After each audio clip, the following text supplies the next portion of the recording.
నీరాజనాలు 5వ భాగం. 4వ భాగంలో సునీత తండ్రి సహాయంతో కిషోర్ని విడిపిస్తుంది. కానీ ఎంత చెప్పినా కిషోర్ ప్రవర్తనలో మార్పు రాదు, ఆవేశం తగ్గదు. అది భరించలేకపోతుంది సునీత. హరి అని తోటి స్టూడెంట్ ప్రవర్తన విషయంలో సస్పెండ్ చేస్తాడు కిషోర్. హరి కిషోర్ని దారి కాచి కొట్టి పడేయిస్తాడు. సునీత చూసి హాస్పిటల్లో చేరుస్తుంది. డ్రైవర్ని అతనికి సహాయంగా హాస్పిటల్లో ఉంచుతుంది. తల్లికి అబద్ధం చెప్తుంది. కానీ కిషోర్ వైఖరి నచ్చక ఇంకెప్పుడు కలవనని చెప్పి ఇంటికి వస్తుంది. డ్రైవర్ తల్లితో జరిగిందంతా చెప్తాడు. ఏం చేయాలో తోచదు సునీతకి. కథ కొనసాగుతుంది. సునీత ఎదురు చూసినట్టే అయింది. చివరికి క్లాస్ ఉందని చెప్పి తిరిగి వచ్చేసావేమిటి? సునీత గదిలోకి వచ్చి అడిగింది సుభద్ర. జవాబు ఇవ్వలేక తల వంచుకున్నది. తనిప్పుడు ఇంకేం చెప్పినా తల్లి నమ్మదు. తను ఇంతకుముందు చెప్పినవన్నీ అబద్ధాలే కాబట్టి నిజం తెలిసిన తర్వాత ఇంకా దాపరికం దేనికి అనుకుంది. తను అలా అబద్ధం ఆడినందుకు బాధ కలిగింది. తల్లిదండ్రులు తన గురించి ఆవేదన చెందకూడదు, ఆలోచించకూడదు. అసలు వారికి ఆ అవకాశమే ఇవ్వకూడదు. కానీ తనిప్పుడు ఇచ్చి ఎంతో పొరపాటు చేసింది. తల్లి తను స్థితిపరురాలన్న అహంతో తన ప్రెస్టేజ్ని అనుక్షణం నిలుపుకోవడానికే ప్రయత్నిస్తుంది. ఆమె కంటికి సామాన్యులు కనిపించరు. ఆమె స్నేహితురాళ్లలో కూడా అందరూ బిజినెస్ మ్యాగ్నెట్సే. స్నేహం చేసినా మన అంతస్తుకి తగిన వాడితోనే చేయాలంటుంది. తను కిషోర్ని హాస్పిటల్లో అడ్మిట్ చేసిన సంగతి, డ్రైవర్ని ఆ రాత్రి ఉంచిన సంగతి పూర్తిగా తెలిసిపోయింది తల్లికి. ఇంకా తన మీద నిఘా ఏర్పడుతుంది, ఆంక్షలు విధిస్తుంది, ఊపిరి పీల్చుకోనివ్వదు. టైంకి ఇంటికి వచ్చేయాలని ఆశిస్తుంది. ఇంకా లాభం లేదు. ఆ తొందరలో ఇలాంటి పరిణామాలు ఏర్పడతాయని అనుకోలేదు. అప్పటి అవసరం అది, తప్పులేదు. కాలేజీకి వెళ్లాలనిపించలేదు. కిషోర్ వైఖరి ఏమిటో అంతుపట్టడం లేదని బాధపడసాగింది. యూనివర్సిటీ కాలేజీలో అడుగుపెట్టినప్పటి నుంచి తిరిగి వచ్చే వరకు కిషోర్కి కనిపించకుండా జాగ్రత్త పడాలనే ఉద్దేశంతో టైం కంటే ముందే క్లాస్లోకి వచ్చి కూర్చోవటం, క్లాసు ముగియగానే త్వరగా బయటికి వెళ్ళిపోవాలి అనుకుని అలాగే చేస్తోంది. కిషోర్కి ఎలా ఉందో తెలుసుకోవాలని మనసులో ఆందోళన కలిగినా బలవంతంగా అణుచుకోసాగింది. అలా 4-5 వారాలు గడిచిపోయాయి. ఒక రోజున వేగంగా పేవ్మెంట్ మీద నడుస్తున్న సునీతకి ఎదురుగా నడిచొస్తున్న కిషోర్ని చూసి ఆగిపోయింది. గాయాలు తగ్గి కులాసాగా ఉన్నావా అని అడగాలనుకుంది. చాలా రోజుల తర్వాత చూడటం వలన కలిగిన ఆనందంతో ముఖం విప్పారింది కూడాను. అంతలోనే తను చేసుకున్న నిర్ణయం గుర్తుకొచ్చింది. చూసి చూడనట్టు ముందుకు వెళ్ళిపోసాగింది. ఆ వెళ్ళటంలో కిషోర్ని దాటుకొని మరీ వెళ్ళింది. తన కోసమే వస్తున్నదని అనుకున్న కిషోర్ ముఖం విప్పారింది. తనను దాటుకుని వెళ్ళిపోతున్న సునీతను చూసి కిన్నుడైపోయాడు. తేరుకొని చూసేలోగా దూరం వెళ్ళింది. సునీత సునీత పిలుస్తూనే వేగంగా వెనకనే పరిగెత్తాడు కిషోర్. ముందు సునీత, వెనక కిషోర్. సునీత అని పిలిచినప్పుడల్లా కారు హారన్ బొయ్యమంటూ విపరీతమైన శబ్దం చేయటం వలన కిషోర్ పిలుపు ఆ శబ్దంలో కలిసిపోయింది. ఇంకా ముందుకు వెళ్లకుండా ఆగిపోయాడు. కారు హారన్ అదే పనిగా బొయ్యమంటూనే సునీత కంటే ముందు కొంత దూరం వెళ్ళి పేవ్మెంట్ పక్కగా ఆగటం. డోర్ తెరుచుకుని కిందికి దిగి నిలబడ్డారు నారాయణరావు గారు. తల వంచుకుని తొందరగా నడుస్తున్న సునీత తండ్రిని చూడలేదు. అంతే వేగంగా ముందుకు వెళ్ళిపోతోంది. సునీత! తండ్రి కంఠస్వరం విన్న సునీత చటుక్కున ఆగి వెనుతిరిగి చూసింది. తండ్రిని చూసి వెనుతిరిగి వచ్చింది నవ్వుతూ. కారెక్కు. తండ్రి పక్కనే కూర్చుంది. ఆ తర్వాత డోర్ లాక్ చేసి కార్ని స్టార్ట్ చేశారు. కొంత వ్యవధి అయిన తర్వాత అన్నారు, నడిచి రాకపోతే రిక్షాలో రాకూడదు? పర్వాలేదులే డాడీ అని నువ్వనుకుంటే ఎలాగమ్మా? సునీత, క్లాస్కి వెళ్ళినా కనిపించకుండా వచ్చేస్తున్నాను అని నీ వెంట పడింది ఆ కిషోర్ కదూ? అవును డాడీ, తనతో మాట్లాడదలుచుకోలేదు. ఇవాళ చూసి వెంటపడ్డాడు. మీ ఇద్దరు మంచి స్నేహితులుగా? ఇంతలోనే ఎందుకు విరోధం వచ్చింది ఇద్దరికీ? అన్యాయాన్ని సహించలేడు, అగౌరవాన్ని భరించలేడు. పెద్దలకి వినయ విధేయతలు చూపించాలనుకుంటాడు. అది తన వరకైతే బాగానే ఉంటుంది, ఇతరులు ఆచరించాలనుకోవటంలోనే వస్తుంది. తనకి ఎంత తోస్తే అంత, వెనక ముందు ఆలోచించడు. బెబ్బులిలాగా విరుచుకుపడిపోతాడు. ఎమ్మెల్యే భూపతి గారట, ముష్టి వాళ్ళకి డబ్బులు వేస్తున్నట్టు చూసేవాళ్ళకి అనిపిస్తుంది. కానీ ఆయన పెద్ద పైసలన్నీ ఏరుకుని జేబులో వేసుకుంటుంటే చూసి పట్టుకుని నానా గొడవ చేస్తే తనే దొంగ అని ఆ భూపతి నిరూపించి జనం చేత చావకొట్టించాడు. కాలేజీ యానివర్సరీ డేకి 2 వర్గాలుగా ఏర్పడి ఆ సభను రసాభాస చేస్తే కావాలనే కిషోర్ చేయించాడని ఆ మంత్రి పుంగవులు అన్ని గాయాలైనా అరెస్ట్ చేయించాడు. ఇలాంటివి చెప్పాలంటే కొల్లలే. ఎన్ని విధాలుగా చెప్పినా వినడు. ఆ మధ్య ఇలాగే వైస్ ప్రిన్సిపాల్ గారు సదస్సు ప్రారంభించి ఉపన్యసిస్తుంటే ఇద్దరు కుర్రాళ్ళు మాట్లాడుకుంటూ వేరుశనగకాయలు తింటున్నారట. అలా చేయటం వైస్ ప్రిన్సిపాల్ని అవమానించినట్లవుతుందట. వాళ్లతో తగ్గుపడ్డాడు. ఇలా చేయడం తప్పని వాదించాడు. అప్పటికది ఎలాగో ఆ ఉద్రిక్త వాతావరణం నివారించగలిగారు పోలీసులు. కానీ ఆ రోజు జరిగిన దానికి ప్రతీకారంగా కిషోర్కి చావు దెబ్బల రుచి చూపించారు. వారం రోజుల వరకు తగిలిన దెబ్బలు తగ్గలేదు. అందుకే కోపం వచ్చి మాట్లాడటం లేదని, తప్పించుకొని వచ్చేస్తున్నానని అలా వెంటపడ్డాడు.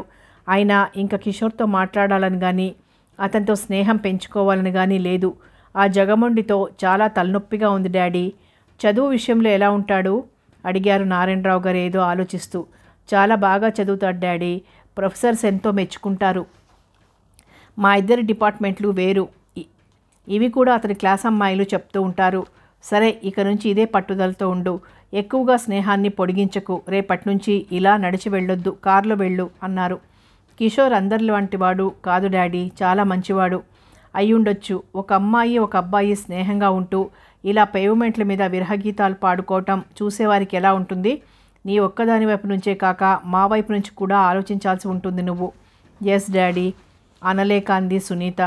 తండ్రి తనను అపార్థం చేసుకున్నారనే అనుకుంది. తన మీద ఉన్న ఈ దురభిప్రాయాన్ని తొలగించాలనుకున్నది. ఒక్కసారితో రాదది. క్రమేపీ తన మీద ఉన్న ఈ ఆంక్షలని తొలగించితే గానీ తనకి శాంతిగా ఉండదనుకుంది. అలా మరికొంతకాలం జరిగిపోయింది. ఇద్దరూ ఒకరినొకరు చూసుకోకుండానే. కిషోర్ కాలేజీకి రావటం లేదని అతని క్లాస్మేట్స్ ద్వారా విన్న సునీత ఆశ్చర్యానికి అంతులేకపోయింది. ఒకరోజు కాదు కదా, ఒక్క క్లాసును కూడా మిస్ కావటం అంటూ ఇంతవరకు జరగలేదు. ఎందుకు ఇలా చేస్తున్నాడు? ఒకవేళ ఒంట్లో బాగుండలేదా? మరలా ఏదైనా గొడవలు ఇరుక్కున్నాడా? ఎక్కడ ఉంటాడని వెతికేది. అతని ఇంటి అడ్రస్ తీసుకోవాలని తను ఎన్నోసార్లు అనుకున్నది. కానీ ఆ సమయానికి ఆ విషయం మర్చిపోవటంతో కిషోర్ విషయంగా తనకి ఏమీ విషయాలు తెలియటం లేదు. కిషోర్ క్లాసులకి అటెండ్ కావటం లేదన్న సంగతి విన్నప్పటి నుంచి సునీతకి ఎంతో బాధగా ఉంది. ప్రొఫెసర్ చెప్పేది మనసుకి పట్టడం లేదు. సునీత మనసు కిషోర్ చుట్టూ పరిభ్రమిస్తూ ఉంది. ఏదో బలమైన కారణం ఉండే ఉంటుంది. లేకపోతే ఎందుకు రాడు? తన మీద కోపం రావటానికి ఆస్కారం లేదు. తనే అతని మీద పూర్తి కోపంతో ఉంది. అందుకే పేవ్మెంట్ మీద పిలుస్తున్నా తను వచ్చేసింది. తను దూరంగానైనా ఉంటే కిషోర్ ప్రవర్తనలో మార్పు వస్తుందేమో అన్న ఆశతోనే తను అలా ప్రవర్తించింది.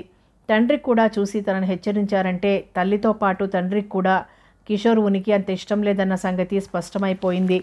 తను అతనిలోని సుగుణాన్ని, అతి మంచితనాన్ని, నిర్భయత్వాన్ని గౌరవిస్తుంది.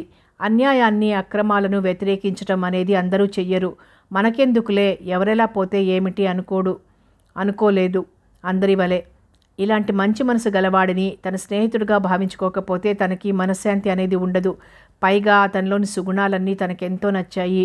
అందుకే కిషోర్ అంటే తనకి ఎనలేని గౌరవం కలగచేసింది అతనిలోని సిన్సియారిటీ. కాలేజీ నుంచి యూనివర్సిటీ వరకు వచ్చిన ఈ మధ్యలో ఎంతమంది మగవాళ్ళు తన క్లాస్లో లేరు? అందరితోనూ స్నేహం చేయగలమా? కిషోర్లో తనకు నచ్చిన అంశాలు ఎన్నో ఉన్నాయి. చెప్పగలిగేవి కొన్ని, అయితే చెప్పలేనివి మరికొన్ని ఉన్నాయి. అందుకే కిషోర్ని తనంతగా గౌరవించేది. కాలేజీకి రాకపోతే ఇంటి వద్ద ఉంటాడు. ఏ కారణం లేకుండా ఇంట్లో కూర్చుంటే మాత్రం అతని తల్లిదండ్రులు ఊరుకుంటారా?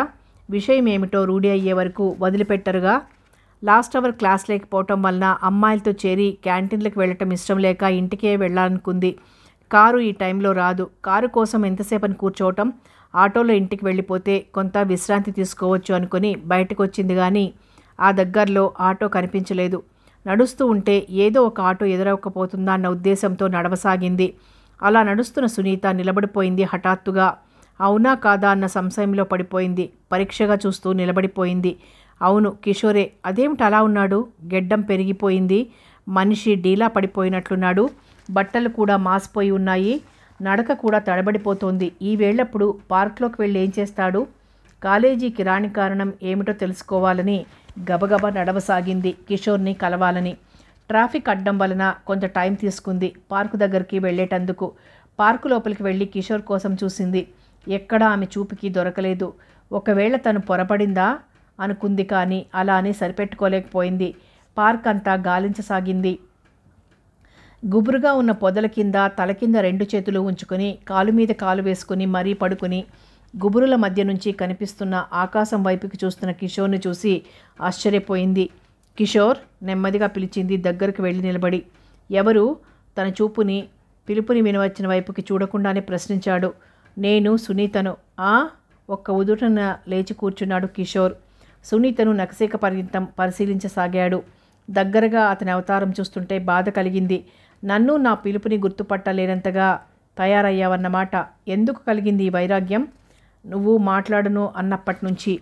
నువ్వు చేసే పనులు ఎలా ఉన్నాయో ఒక్కసారి ఆలోచించావా? ఏం చేశాను? ఎవరైనా అమ్మాయిని మోసం చేసి మరొక అమ్మాయితో డ్యూయెట్లు పాడుతున్నానా? జులాయిగా తిరుగుతున్నానా? ఏ తప్పు చేస్తున్నానని నన్ను ఇలా శాసించావు సునీత? అవన్నీ చేస్తేనేనా? అలా చేసినా ఇప్పుడున్న పరిస్థితులను బట్టి అలా చేయటమే ఆ మనిషికి విలువ పెరుగుతుంది. అంటే అవినీతిని ప్రోత్సహిస్తున్నావా? ఈ దేశంలోని కోట్లాది మందిలో అవినీతి పేరుకుపోయింది. వాళ్ళందరినీ నువ్వు బాగు చేయగలవా? వారిలో తప్పుని కడిగేయగలవా? ఎవరికీ లేని బాధ నీ ఒక్కడికే ఎందుకు కలగాలి? ఎవరికీ కనిపించని అవినీతి, అగౌరవం నీ ఒక్కడికే కనిపించడం కూడా నువ్వు ప్రతిక్షణం చూసే చూపులోనే ఎదుటివారిలో తప్పుని వెదికి చూసే లక్షణం నీలో ఉంది. అదే మానమంటున్నాను. అవినీతిని నేను చస్తే సహించను. ఆ మొండితనమే నీ మధ్య అగాధాన్ని సృష్టిస్తోంది. నీ ప్రవర్తన మార్చుకోకపోతే నేను ఇంకెప్పటికీ నీతో మాట్లాడను. అంతే. విసురుగాను కోపంగానూ లేచింది. సునీత వైపు జాలిగా చూశాడు. పెరిగిన గడ్డాన్ని సవరించుకుంటూ ఉండిపోయాడు గాని జవాబు చెప్పలేదు. తిరిగి తలవంచుకున్నాడు. కొన్ని నిమిషాలు చూసింది సునీత, కిషోర్ జవాబిస్తాడేమోనని. కానీ అతను కూర్చున్న తీరు చూస్తుంటే తను ఇన్ని మాటలన్నా అతనిలో చలనమే కలగలేదు. అదే కోపం వచ్చింది సునీతకి. కిషోర్ దారికి రావాలంటే తను మరింత కఠినంగా ఉండాల్సిందేననుకుని బడిబడిగా నడిచి పార్క్ గేటు దాటి రోడ్డు మీదకి వచ్చేసింది. అంతలోనే ఆలోచన వచ్చింది. అప్పటికంటే ఇప్పుడే తను చాలా కఠినంగా మాట్లాడింది. తట్టుకోలేడు, ఇంకా పిచ్చివాడైపోతాడు. కఠినంగా శాసించి తన దారికి తెచ్చుకోలేదు. లాలించి బుజ్జగిస్తే ఏమైనా దారికి రాగలడేమో. ప్రయత్నిస్తే వెనుతిరిగి కిషోర్ పడుకున్న పొదల దగ్గరికి వెళ్ళింది.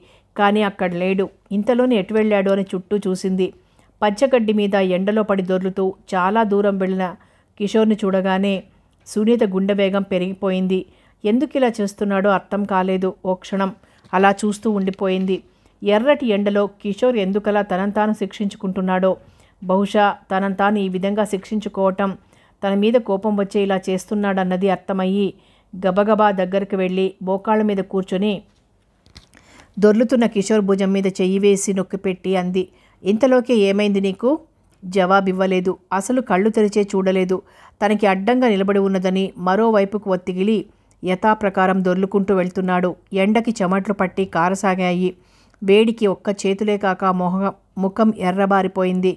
అతన్ని ఆపాలన్న ప్రయత్నంలో తొందరగా వెళ్ళి తను అడ్డంగా పడుకుని అతను దొర్లటాన్ని నివారించగలిగింది. తనను ఆపుతుందన్న కోపం, అసహ్యంతో పళ్ళు బిగబట్టాడు. కోపంతో పెదాలు అదురుతున్నాయి. ఇలా నిన్ను చూస్తే ఏమనుకుంటారో తెలుసా? మరి కొద్దిసేపు చూసి పిచ్చివాడనుకొని అంబులెన్స్ను తెప్పించి మెంటల్ హాస్పిటల్లో అడ్మిట్ చేయిస్తారు. ఎవరి మీద నీ కోపం? పోనీ అదైనా చెప్పు. సునీత అలా తనకి అడ్డంగా పడుకొని అడుగుతుంటే ఎండకి వాడిపోతున్న ఆ ముఖాన్ని చూస్తుంటే బాధ కలిగింది కిషోర్కి. నీ మీదే నా కోపమంతాను. నాతో మాట్లాడకుండా వెళ్ళిపోయావు. నువ్వు కాలేజీకి వచ్చి కూడా నన్ను తప్పించుకొని వెళ్ళిపోతుంటే పిచ్చివాడినైపోయాను. నాకు ఈ లోకమే శూన్యమైపోయినట్లుంటే భరించలేకపోయాను. నీ చివాట్లను సహించలేక, నిన్ను మర్చిపోలేక. ఇలా చేస్తే నేను కరుణిస్తాననుకున్నావా? మధ్యలో అందుకొని అడిగింది సునీత. ఇప్పుడు నా దారికి అడ్డుగా నువ్వెందుకు పడుకున్నట్టు? నా మీద ఏమీ ప్రేమ లేకపోతే ఎందుకలా నన్ను వెతుక్కుంటూ వస్తావు? నీకోసం కాదు, నీ చదువు పాడైపోతున్నదన్న బాధతోనే. ఇదిగో వెళ్ళిపోతున్నానులే. గబగబా లేచి వెళ్ళబోతున్న సునీత కాలు పట్టుకున్నాడు కిషోర్.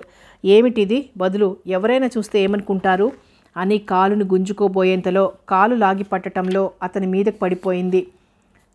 లేవకపోయేసరికి కాలుని వదల్లేదు. కదలకుండా మరో చేత్తో నడుం పట్టుకున్నాడు.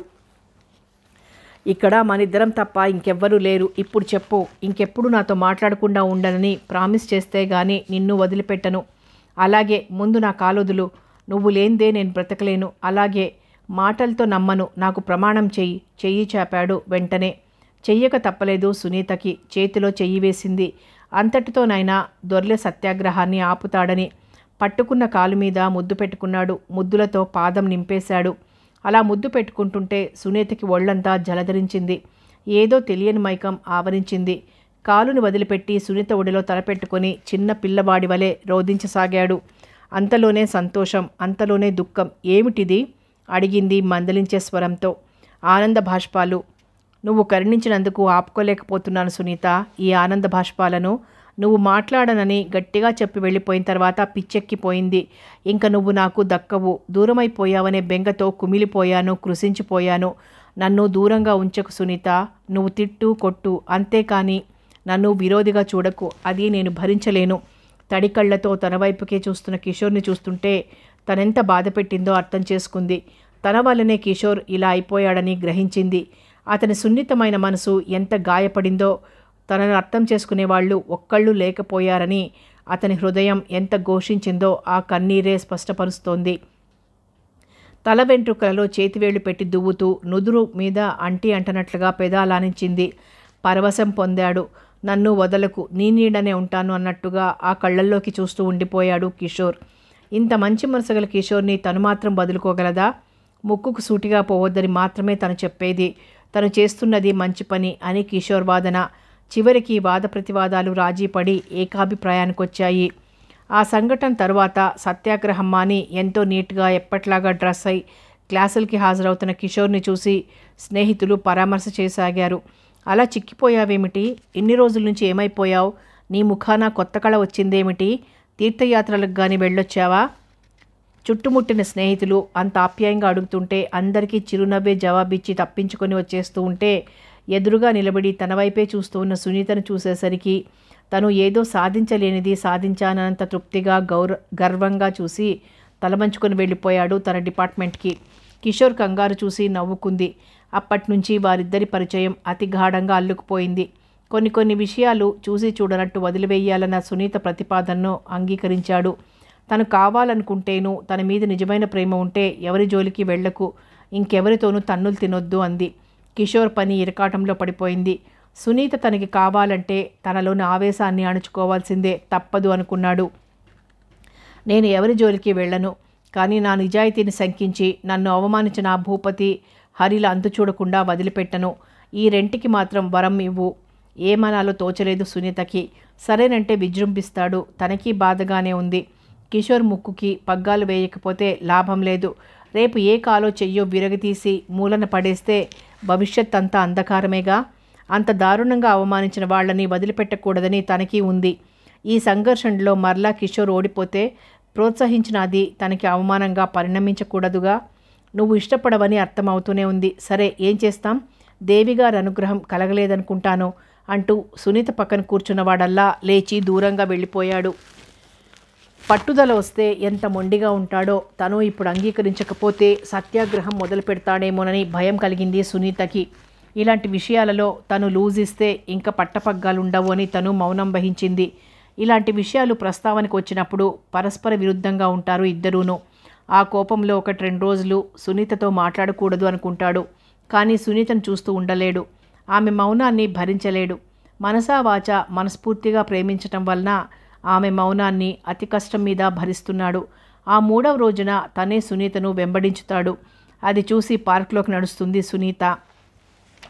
ఎవరూ లేని చోట చూసుకుని మరీ కూర్చుంటుంది. దగ్గరకు వచ్చి ముడుచుకొని కూర్చుంటే 2 కాళ్ళు పట్టుకొని లాగి బారచాపిన తర్వాత ఆ కాళ్ల మీద తలపెట్టుకొని సునీత కళ్ళల్లోకి చూస్తూ, నా బంగారు సునీత నన్ను క్షమిస్తుంది అనేస్తాడు. అలా అనేసరికి ఎక్కడలేని నవ్వు కలిగేది సునీతకి. నా పిచ్చి కిషోర్, నీలో ప్రేమ ఉంది, ద్వేషము ఉంది, అన్యాయాన్ని సహించలేని గుణం కూడా ఉంది. ఈ ద్వంద్వ మనస్తత్వం గల వ్యక్తి భవిష్యత్తులో ఎంతవరకు నెగ్గుకు రాగలడు? జీవితాంతం అతను చేయి పట్టుకుని నడవవలసింది తను. ఎన్ని ఇబ్బందులను ఎదుర్కోవాల్సి వస్తుందో. ఒకవైపు కిషోర్ అంటే అంతులేని అనురాగం, మరొక వైపు అతనితో తన మనుగడ సాగుతుందా? ఎలాగైనా తన దారికి తెచ్చుకుంటే తను నిర్వర్తించవలసిన బాధ్యతను ముందే నెరవేర్చుకున్నట్లవుతుంది.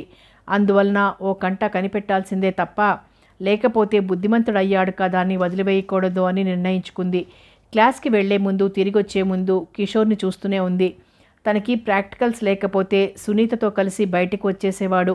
ఇద్దరూ ఎప్పుడూ కూర్చున్న చోటులో ఈ పార్కులోకి వచ్చి కూర్చునేవారు, కబుర్లు చెప్పుకునేవారు.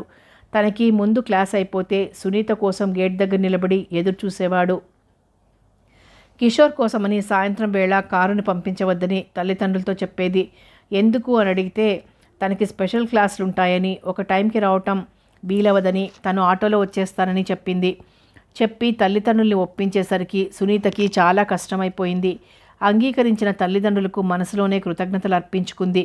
కానీ నారాయణరావు గారు మాత్రం సునీత మీద ఒక కన్ను వేసే ఉంచారు. ఆయనకి అనుమానమే. ఆ రోజు పేవ్మెంట్ మీద ఆ సంఘటన చూసిన తర్వాత తన కర్తవ్యం గురించిన ఆలోచన వచ్చింది. పోస్ట్ గ్రాడ్యుయేషన్ పూర్తి చేసిన తర్వాత ఏదో ఒక నిర్ణయానికి రావచ్చు అనుకున్నారు. పోస్ట్ గ్రాడ్యుయేషన్లోనే కిషోర్ సునీత క్లాసులు తెచ్చుకున్నారు. వారి సంతోషానికి అవధులు లేకపోయాయి. సునీతకి వివాహం చేయాలని నిర్ణయించుకొని ఆ విషయం కూతురుతో ప్రస్తావించారు తల్లిదండ్రులు. నాకేదైనా మంచి జాబ్ చేయాలని ఉంది నాన్నగారు అంది. తల్లి వైపు చూడకుండా తల వంచేసుకుంది. తను ఉద్యోగం చెయ్యాలని ఉందనగానే తల్లి తన వైపు చూసిన చూపు నుంచి తప్పించుకునేటందుకు తల వంచుకుంది. ఏం ఉద్యోగం చేయాలని ఉంది అని అడిగారు నారాయణరావు గారు. సునీత సమాధానం చెప్పేలోగా సుభద్ర అందుకుంది. నువ్వు ఉద్యోగం చేస్తేనే కానీ గడవని పరిస్థితి కాదుగా. మనమే ఎంతోమందికి ఉద్యోగాలు ఇచ్చి పోషిస్తున్నాం. నువ్వుండు సుభద్ర, సునీతను చెప్పనివ్వు అని కూతురు వైపుకు చూసి అన్నారు. చెప్పమ్మా, ఉమెన్స్ కాలేజీలో ఇంగ్లీష్ లెక్చరర్ పోస్ట్ ఖాళీ అయిందట. అప్లై చేశాను. మీరు కూడా కాలేజీ కమిటీ సభ్యులను కలిస్తే ఇంకా త్వరగా నాకు ఆ లెక్చరర్ పోస్టు రాగలదు. మరొకరు పోటీకి వచ్చే అవకాశము ఉండదు.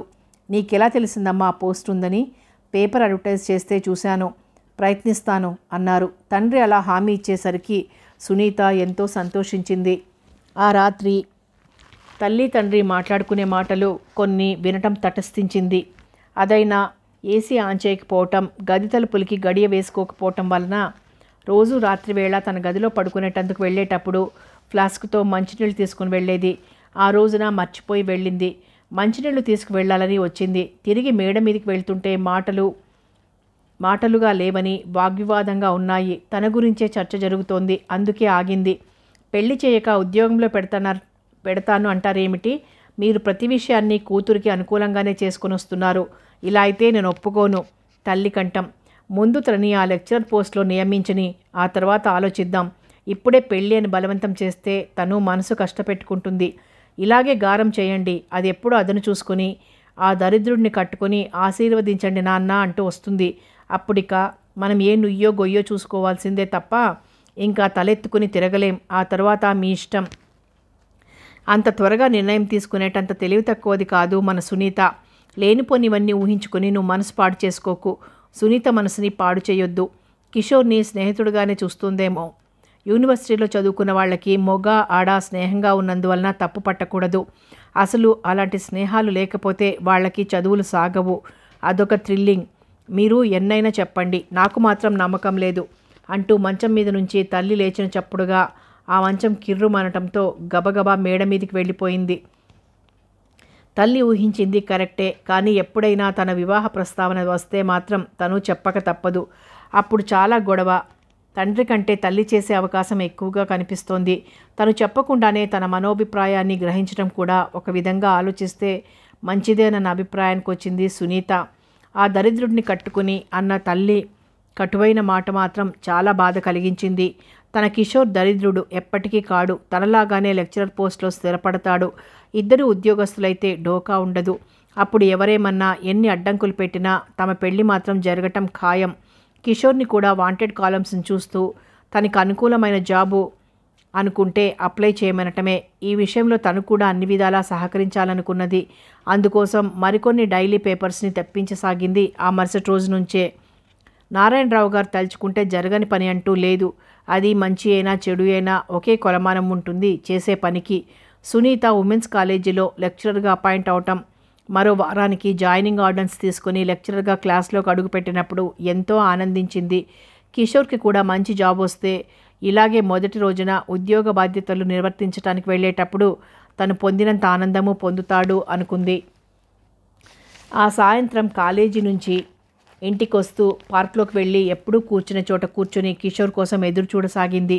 ఎప్పుడూ తనకంటే ముందే వచ్చి కూర్చునేవాడు. అలాంటిది ఈరోజు ఏమైపోయింది? ఎక్కడికైనా వెళ్ళాడా? వెళ్ళబట్టే రాలేకపోయాడేమో. మరో అరగంట చూసి వెళ్ళిపోయింది. ఆ మరో రోజున సునీతకి పార్కుకు వెళ్ళే టైం లేకపోయింది. ఆ రోజు సాయంత్రం 4 గంటలకి కాలేజీ ప్రేయర్ హాల్లో లెక్చరర్స్ హాజరు కావాలని ఉంది. ప్రిన్సిపల్ గారి నుంచి నోటీస్ రావడంతో ప్రేయర్ హాల్కి వెళ్ళటం, ప్రిన్సిపాల్ గారు లెక్చరర్స్కి ప్రవర్తనా నియమావళిని బోధించటం, ఎవరెవరు ఆయా సబ్జెక్టులలో స్టూడెంట్స్ని మెరిట్గా తీసుకొస్తారో, కాలేజీ రూల్స్ ఏమిటో, టైమింగ్స్ ఎలా పాటించాలో అలాంటి విషయాలలో అనర్గళంగా ఉపన్యాసం ఇచ్చి వదిలేసరికి 2 గంటలు పట్టింది. లెక్చరర్స్ అందరూ ఇప్పటికే ఆలస్యమైందన్నట్టుగా హడావుడి పడుతూ బయటికొచ్చారు. అప్పటికే సుభద్ర కారు తీసుకుని వచ్చింది. కూతురు ఇంకా ఇంటికి రాలేదని, కాలేజీలో లేదనే అనుమానం, అందుకే వచ్చింది. ముందు ప్యూన్ని పిలిపించి అడిగింది. మీటింగ్లో ఉన్నారు అనేసరికి తెరిపిన పడింది సుభద్ర మనసు ప్రాణమును. ముందు కాలేజీలో తెలుసుకోవాలనుకుంది. అలా తెలుసుకున్న తర్వాతే ఇంకెక్కడైనా వెతకొచ్చు అనుకుంది. అలాగే జరిగింది. అందుకే కూతురి కోసం కారులోనే కూర్చుని ఎదురు చూడసాగింది. అంతసేపు కూర్చోవాలంటే విసుగనిపించింది. అయినా భరించింది. ఓపిగ్గా ఎదురు చూడసాగింది. అంతమంది ఆడవాళ్ల మధ్యలో నడిచి వస్తున్న సునీతను చూస్తుంటే తను అనవసరంగా అనుమానించినందుకు బాధ కలిగింది. తన సునీతకి ఎలాంటి వ్యాపకాలు లేవు అని గట్టిగా నమ్మింది. అందరూ ఆడవాళ్లే, వాళ్ళందరిలోకి అందంగా హుందాగా వెలిగిపోతోంది తన కూతురు ఒక్కతే అని ఎంతో మురిసిపోయింది. నా కూతురు లెక్చరర్గా చేస్తుందని ఎంతో గర్వంగా చెప్పుకుంటోంది. తన కోసం వచ్చిన తల్లిని చూసి ఆశ్చర్యపోయింది సునీత. వచ్చి ఎంతసేపు అయిందమ్మా అని అడిగింది దగ్గరకొచ్చి. షాపింగ్ నుంచి వస్తూ నువ్వింకా ఇంటికి వెళ్ళలేదని తెలుసుకుని దారే కదా నేను తీసుకువెళ్ళాలని ఆగాను. వచ్చి కూడా ఎంతో టైం గడవలేదులే, రా. డ్రైవర్ కారు డోర్ తెచ్చిపట్టుకుంటే తల్లి పక్కనే కూర్చుంది. కారు స్టార్ట్ అయింది. షాపింగ్ నుంచి శారీస్ ఏమైనా తెచ్చావా అమ్మా? ఆ కారు సీటు మీద ఎలాంటి ప్యాకెట్లు కనిపించకపోవడంతో నమ్మకం కుదరక అడిగింది. ఏవేవో తీసుకురావాలని బయలుదేరాను. శారీస్ లేటెస్ట్ మోడల్ దొరకలేదు, 4-5 రోజుల్లో వస్తాయని చెప్పాడు. అందుకని ఏమీ కొనకుండానే వచ్చేశాను. తల్లి తొట్టుపడటంలోనే గ్రహించింది సునీత ఆ చెప్పేవన్నీ అబద్ధాలని. తను రోజు వచ్చే టైంకి రాకపోయేసరికి తను ఎక్కడ ఉందో తెలుసుకోవాలని తల్లి బయలుదేరిందని, తన మీద నిఘా ఇంకా కొనసాగుతున్నందుకు బాధపడసాగింది. ఎప్పటికైనా తను కిషోర్ని చేసుకోవాల్సిందే. ఆ సంగతి తను చెప్పకపోయినా ఇండైరెక్ట్గా ఎప్పుడో గ్రహించారు. తన అభిప్రాయాన్ని చెప్పేయటానికి కిషోర్కి ఇంకా ఉద్యోగం రాలేదు. ఉద్యోగంలో స్థిరపడితే చెప్పవచ్చును. నిరుద్యోగి, అందున సామాన్యుడికి తను కిషోర్ స్థితిగతులను విచారించలేదు. అవేమీ అంత అవసరంగా భావించలేదు. ఇప్పుడు అతనికి ముఖ్యంగా ఉద్యోగం కావాలి అంటే ప్రయత్నించాలి. ప్రయత్నిస్తున్నాడో లేదో. ఏది ఏమైనా అతను ఉద్యోగంలో ప్రవేశిస్తేనే తను గట్టి పట్టుపడితే కాదనరు. మరి కిషోర్దే ఆలస్యం. ఎప్పటికప్పుడు ఉద్యోగ విషయంలో కొంత అజా చూసుకోవాలి అనుకుంది. రోజులు, వారాలు, నెలలు గడిచి సంవత్సరాలలోకి అడుగుపెట్టాయి. కాలంలో మార్పు లేదు. సూర్యుడు ఉదయించడం, అస్తమించడం, చంద్రుడు ప్రకాశించటం, పగలు రాత్రిళ్ళు, కాలగమనంలోని కదలికలలో ఎలాంటి వ్యత్యాసం లేదు. వచ్చిన వ్యత్యాసమంతా మనుషులలోనే. తారతమ్యాలు పెరిగిన కొలది మనుషుల భావాలలో, కదలికలలో ఎంతో తేడా ఉన్నది. ఆ తేడా ఒక్క ఆస్తిలోనే కాదు, అన్నింటా ఉంది. ఆఖరికి ఉద్యోగాల విషయంలో కూడాను. అప్పటికే సునీత లెక్చరర్గా అపాయింట్ అయి సంవత్సరం గడిచిపోయి 2వ సంవత్సరంలోకి అడుగుపెట్టిన కిషోర్కి మాత్రం ఇంతవరకు ఉద్యోగం రాలేదు. పేపర్లో వాంటెడ్ కాలమ్స్ కింద పడిన ఉద్యోగాల కటింగ్స్ని తీసుకుని రోజు కాకపోయినా కలుసుకున్న ప్రతిసారి కిషోర్కి తీసుకెళ్ళి ఇచ్చేది. వాటిని చూసి ఎంతగానో నవ్వేవాడు. అలా నవ్వుతుంటే కోపం వచ్చేది సునీతకి. ఎందుకలా పిచ్చి పట్టిన వాడి వల్ల నవ్వుతావు అని అడిగింది కోపంతో. పిచ్చి పట్టింది నాకు కాదు, నీకే సునీత. లేకపోతే ఈ పేపర్ కటింగ్స్ తీసుకొచ్చి నువ్వు ఇవ్వటం. నేను వాటికి అప్లై చేసి విసుగు కలిగింది. ఆ అప్లికేషన్స్ ఫారాలకి, పోస్టల్ ఛార్జీలకి ఆయన ఖర్చుతో ఓ కిళ్ళీ షాపుని తెరవచ్చును అన్నాడు. అదైనా తెరు, లేదా గట్టిగా ఉద్యోగ ప్రయత్నమైనా చెయ్యి. ఖాళీగా కూర్చుంటే మాత్రం ఊరుకోను. నాకు మాత్రం ఉద్యోగం చేయకుండా రోడ్డు పట్టుకుని తిరగటం సరదా అనుకున్నావా? వాళ్ళేదో కంపెనీ రూల్స్ కోసం ఇలా ఉద్యోగ ప్రకటనలు ఇస్తారు కానీ ఈ ఉద్యోగం ఎప్పుడో ఆ కంపెనీ చైర్మన్ గారి బావమరిదికో, తమ్ముడికో, మేనల్లుడికో రిజర్వ్ అయ్యి ఉంటుంది. నిరుద్యోగుల కంటి తుడుపు కోసమే ఈ ప్రకటనలు. వీటిని నమ్మకు అని సునీత ఇచ్చిన పేపర్ కటింగ్స్ని మడత పెట్టి ఆమె హ్యాండ్ బ్యాగ్లో పెట్టేస్తూ అన్నాడు. సునీత చిన్నగా నిట్టూర్చేది ఆ జవాబు విని. ఇప్పటికి సునీత ఒక 50 ఉద్యోగ ప్రకటనల కటింగ్స్ అయినా తెచ్చి కిషోర్కి ఇచ్చింది. కాదనకుండా అన్నింటికీ ఉద్యోగం కొరకు అప్లై చేశాడు. కొన్నింటికి అసలు జవాబే లేదు. మరికొన్నింటికి ఇంటర్వ్యూలకు వెళ్ళాడు. ఏ ఒక్కటి రాలేదు. అందుకే విసిగి వేసారిపోయింది. ఇంకా ఆఖరున వాంటెడ్ కాలమ్స్ పేపర్ కటింగ్స్ తెచ్చి ఇచ్చినప్పుడంతా ఇదే మాట అనేవాడు. ఇప్పుడు ఇదే మాట అనేసరికి సునీతకి అంతులేని కోపం వచ్చింది. విసురుగా లేచి నిలబడింది. అప్పుడే వెళ్ళిపోతున్నావా అని అడిగాడు. వచ్చి అరగంట కూడా కాలేదు. ఆ సంగతి నాకు తెలుసు. మనిషి మీద ప్రేమ లేనప్పుడు ఆ మనిషి మాట మీద మాత్రం ఏముంటుంది? అందుకే వెళ్తున్నాను. నీ మాట నేనెప్పుడూ వినలేదు. నువ్వు ఉద్యోగం కొరకు అప్లై చేయమని ప్రతిదానికి అప్లై చేశాను. ఇంటర్వ్యూకి పిలిస్తే ఎంతో ఆశతో వెళ్ళి తిరిగి నిరాశతో వచ్చేసేవాడిని. ఎంతో నిరాశ నిర్వీర్యం నాలో గూడు కట్టుకొని పోయింది. నాకు ఉద్యోగం ఎప్పటికి రావాల్సి ఉందో అప్పటికే వస్తుందన్న నిరాశ నాలో పేరుకుపోయింది. రాదు రాదు అని గోళ్ళు గిల్లుకుంటూ ఇంట్లో కూర్చుంటే ఎలా? మన ప్రయత్నం మనం చెయ్యాలి. నేను చేసే ప్రయత్నం ఏదో నేను చేస్తూనే ఉన్నాను. నీ వాలకం చూస్తే అలా కనిపించటం లేదు. అంటే నీ దృష్టిలో నేను అలా కనిపించటం లేదా? నువ్వేనా సునీత ఇలా మాట్లాడేది? ఒకప్పుడు నాకు కోపం ఎక్కువని, అవినీతిని ఖండించడం అనేది ఎందుకని అనేదానివి. ఇవాళ ఆ అవినీతి లేనిదే ఉద్యోగం వచ్చే అవకాశం లేదు. కానీ నాకు అలాంటి అడ్డదారులు తొక్కటం అంటే ప్రత్యేకించి అలవాటు కూడా కావాలి.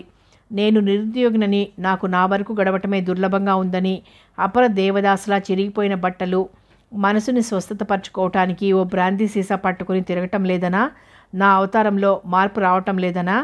నువ్వు అన్నింటికీ పెడర్థాలు తీస్తున్నావు. నీకెలా అర్థమయ్యేలా చెప్పాలో నాకు తెలియటం లేదు విసుగ్గా అంది.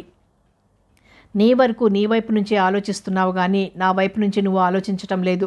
నేను బాధపడుతున్నట్టు నటనలు ప్రదర్శించటం నాకు చేత కాదు. చేతిలో యూనివర్సిటీ ఇచ్చిన డిగ్రీ ఉంది.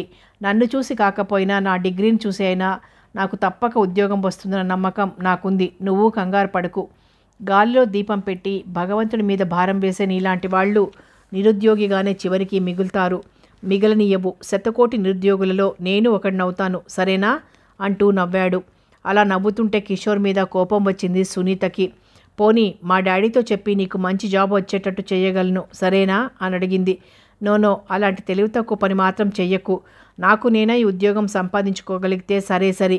అందుకు ప్రత్యామ్నాయ ఏర్పాట్లేవో నేనే చూసుకోగలను. ఎంతకాలమైనా వేచి ఉంటాను కానీ మరొకరిని యాచించే స్థితికి దిగజారలేను. నాకంటూ ఉన్న వ్యక్తిత్వాన్ని నా ఉద్యోగం కోసం చంపుకోలేను, అమ్ముకోలేను. కిషోర్ జవాబు వినగానే చటుక్కున వెనుదిరిగింది. కోపం వచ్చిందనుకుంటాను. నా కోపతాపాలు నిన్నేం చేస్తాయిలే కిషోర్. ఆగి వెనుతిరిగి చూస్తూ అంది అదే కోపంతో. సునీత విసురుగా వెనుతిరగడం, తన వైపుకు చూసే ఆ చూపులలో ఎదుటి మనిషిని కాల్చివేసే గుణం ఉన్నట్టు తీవ్రంగా ఉంది. ముఖం, కళ్ళు కోపంతో అసహనంతో ఎర్రబారటం గమనించాడు. సునీతను అలా చూస్తుంటే ఎంతో బాధ కలిగింది కిషోర్కి. ఆయన పైకి మాత్రం ఏమాత్రం తన బాధని కనిపించనీయకుండా జాగ్రత్త పడసాగాడు. నీకు ఇంత అభిమానం అయితే ఎలా కిషోర్? ఎవరి సహాయం లేకుండా నీకు ఉద్యోగం వస్తుందని మాత్రం అనుకోకు అంది. ఎలాగైనా కిషోర్ని ఒప్పించాలని సునీత ప్రయత్నం. అందుకే తనలో చెలరేగుతున్న అసహనాన్ని అదుపులో పెట్టుకుంటూ అతని వైపు ఆశగా చూసింది. నువ్వింత పట్టుపడుతున్నది ఎందుకో నాకు అర్థం కావటం లేదు సునీత. నాకు ఆలస్యమైన ఉద్యోగం వస్తుందన్న నమ్మకం ఉంది. మరలా ఇంకో విధంగా కూడా అనిపిస్తోంది అని ఆగి సునీత కళ్ళల్లోకి చూశాడు. ఏమిటన్నట్లుగా చూసింది కిషోర్ వైపు. పిలిచి నాకు ఉద్యోగం ఇస్తారు. నీకా? పిలిచి ఉద్యోగం ఇస్తారా? ఎవ్వరూ వేయనంత జోక్ నువ్వు వేశావు కిషోర్ అంటూ పగలబడి నవ్వసాగింది సునీత. సునీత అలా నవ్వుతుంటే కిషోర్కి కోపం రాలేదు. తను ఏదో ఊహల్లో తేలిపోతూ గాలి కబుర్లను నెమరవేసుకుంటూ ఉంటానని కాబోలు ఆ నవ్వులోని భావం. తను మాత్రం ఎంత ప్రయత్నం చేయటం లేదు, సునీతకి తెలియటం లేదు. తన కోసం టైం ప్రకారం ఈ పార్కుకు వస్తుంటే తను ఎలాంటి బాధ్యత లేకుండా ఉంటున్నానని అనుకుంటోంది. అందుకే ఆ నవ్వు. జవాబు ఇవ్వలేకపోయాడు. నువ్వు ఇలా నిరుద్యోగిగా ఉన్నంతకాలం మన పెళ్ళి మాత్రం జరగదు. నేను నీకు ఉద్యోగం రావాలని తొందరపడే కారణం మన పెళ్లి కోసమే. ఒకవేళ నేను తొందరపడి మా నాన్నగారిపై ఒత్తిడి తీసుకువచ్చినా అంగీకరించరు. ఎందుకని అడగలేక అడిగాడు. కూతురు ఉద్యోగం చేస్తుంటే నిరుద్యోగిగా గోళ్లు గిల్లుకుంటూ ఇంట్లో కూర్చుంటే అల్లుడు నిరుద్యోగి అని తెలిస్తే తన కూతురికి ఏ తండ్రి ఇవ్వడు. అందులో మా నాన్నగారు ఒకరు అంటూ కిషోర్ వైపు చూసింది. పెళ్ళి మనకు అవసరమా? సునీతనే చూస్తూ అడిగాడు. అవసరమో కాదో నీకు తెలియదా? ఇంతకాలం మనం స్నేహంగా ఉంటున్నామంటే మన మనసులు మంచివి కావటం వల్లనే. మన మీద మనకు నమ్మకం లేకపోతే, ముఖ్యంగా మా నాన్నగారు అమ్మగారు నన్ను నిర్బంధించి ఉంచేవారుగా. నేనొక సామాన్యుడను, నువ్వా లక్షాధికారి ఏకైక కుమార్తెవు. నీకు నాకు ఎంతో వ్యత్యాసం ఉన్నది. నన్ను నా చేష్టలను అదుపు చేసేందుకు నన్ను వారిస్తున్నావని అనుకున్నాను. కానీ నీ మనసులో నాపై ఇంత అనురాగం ఉందని చాలా ఆలస్యంగా గ్రహించాను. అలాగని నేను నీకు దూరంగా ఉండాలని అనుకున్నాను, కానీ ఉండలేకపోయాను. అసలు నీ తిరస్కారమే భరించలేకపోయాను. నిన్ను చూడందే బ్రతకలేను అనే స్థితికి వచ్చానంటే నాలో అలాంటి భావం కలిగించింది నువ్వే. కానీ ఇటీవల నా గురించి నేను ఆలోచిస్తుంటే నేనెంతో తప్పు చేశాననిపిస్తోంది. అందుకిప్పుడు ఎంతో బాధపడుతున్నాను. ఎందుకు? మనకున్న వ్యత్యాసాలను బట్టి చూస్తే నాది పేరాసే అవుతుందని. నువ్వు ఉద్యోగస్తుడు అయితే నీది పేరాస కాదని, నిజమైన ఆశే తీరుతుందని సంతోషించవచ్చు. ఉద్యోగం అంటే జేబులు డబ్బులు తీసి కొనుక్కునేటందుకు కూడా అనువు కాకుండా ఉంది. ఎందుకంటావా? జేబులో నుంచి డబ్బులు తీసే వ్యవధిలోనే ఆ ఉద్యోగం రేటు 2 నుంచి 10 పెరిగిపోతోంది. ఎవరెంత ఎక్కువ ఇస్తే అంత త్వరగా ఆ ఉద్యోగం ఆ వ్యక్తికి ఖాయమవుతోంది. అలా ఉంది మన దేశంలోని మనుషుల లంచగొండితనం. అలాంటప్పుడు నా డిగ్రీ చూసి ఉద్యోగం ఇచ్చే వ్యక్తి ఇంతమందిలో ఒక్కరైనా ఉండకపోతారా అన్నదే నా నమ్మకం. నీ నమ్మకాలతో కూర్చుంటే నీకు వయస్సు మీరిపోతుందే తప్ప ఉద్యోగం రాదు. పోనీ నీకు ఉద్యోగం ఇచ్చే రేట్ ఎంతో తెలుసుకుంటే ఇవ్వొచ్చు కిషోర్. సునీత పెద్దగా పిలిచాడు. అది పిలుపులాగా లేదు, పెద్ద పులి గాండ్రించినట్లుంది. అలా అరుస్తుంటే కిషోర్లోని కంఠనాళాలన్నీ తెగిపోతాయేమో అన్నంతగా ఉబ్బిపోయాయి. కోపంతో ఉద్రేకంతో ఊగిపోతున్నాడు. అలా చూస్తూనే నిర్ఘాంతపోయింది సునీత. ఏం జవాబు ఇవ్వాలో అర్థం కాలేదు. లంచం, రికమెండేషన్ అనంటేనే ఉడికిపోయే ఈ వ్యక్తిని ఎలా సమాధానపరచాలో అర్థం కాక తల వంచుకొని కూర్చుంది. అలా కూర్చున్న సునీతను చూస్తుంటే ఎంతో బాధ కలిగింది. తనేమిటి, తన అంతస్తేమిటి, అవన్నీ మరిచి తనను ఒక మనిషిగా తీర్చిదిద్దాలనుకునే ఈ అనురాగమయ్యి మీదన తను ఆవేశపడుతున్నాడు. ఆమె ఏమీ మడిమాన్యాలు కావాలని ఆశించడం లేదు. తనకేవో మేడలు మిద్దెలు లేవని బాధపడలేదు. తనకి ఉద్యోగం లేదన్నదే సునీత బాధ. ఆ బాధని తను అర్థం చేసుకోలేకపోతున్నాడు అని అనుకుంటుందేమో. తనకు అర్థమవుతోంది. కానీ తన వ్యక్తిత్వాన్ని ఎలా చంపుకోవటం? అయినా సునీత బాధపడకూడదు. నెమ్మదిగా ఆమె చేతిని తన చేతిలోకి తీసుకొని అనురాగంగా గుండెలకు హత్తుకొని నెమ్మదిగా అన్నాడు, sorry Sunitha, I'm very very sorry. నీ మనసుని నొప్పించాను. నన్ను అహంభావిగా భావించకున్నా నేను బాధపడను. కానీ నా ఆత్మాభిమానాన్ని చంపుకోమంటే ఆ పని నేను చేయలేను. నాకై నేను నా డిగ్రీని చూపిస్తే వచ్చే ఉద్యోగమే నేను చెయ్యాలనుకున్నాను. అలా కాని పక్షంలో నేను నా ప్రయత్నంలో ఓడిపోతే అప్పుడు విసురుతాను బ్రహ్మాస్త్రం. అప్పుడు నువ్వు ఇలా చేశావని నన్ను అడగకూడదు, అంతే అంటూ జవాబుకైనా ఎదురు చూడకుండా గబగబా వెళ్ళిపోయాడు అక్కడి నుంచి. నివ్వెరపోయింది సునీత. కథ కొనసాగుతుంది.